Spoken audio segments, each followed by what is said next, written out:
ఈరోజు పిజ్జా చేస్తున్నానండి. ఇలా రెడీమేడ్ పిజ్జా బేస్ తీసుకున్నాను. దీని తయారీకి pizza sauce, butter, cheese, capsicum, టమాటా, ఉల్లిపాయలు ఇలా సన్నగా పొడవుగా తరిగి పెట్టుకోవాలండి.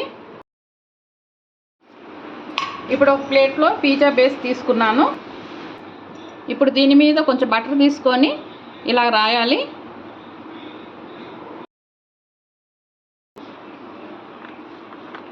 ఇప్పుడు పిజ్జా సాస్ 2 స్పూన్లు తీసుకొని స్ప్రెడ్ చేయాలండి.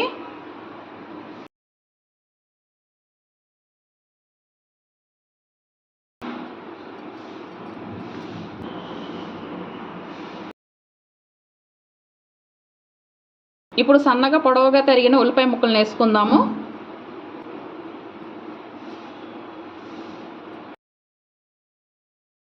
ఇప్పుడు టమాటా ముక్కల్ని పెడుతున్నానండి.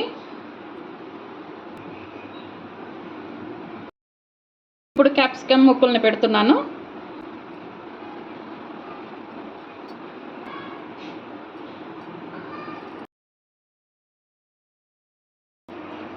ఇప్పుడు చీజ్ని వేసుకుందామండి.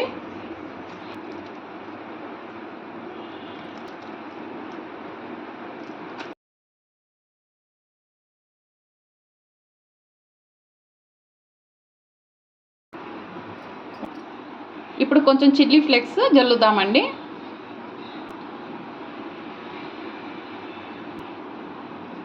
ఇప్పుడు ఈ పిజ్జాని బేక్ చేద్దామండి.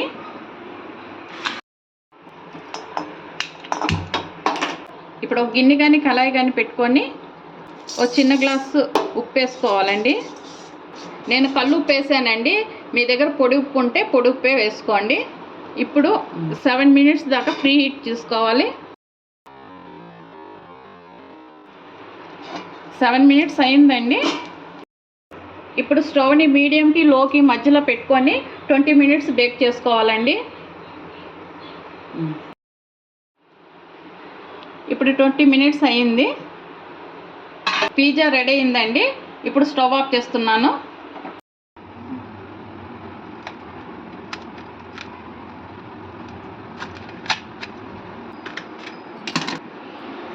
పిజ్జా రెడీ అయిందండి. ట్రై చేసి చూడండి.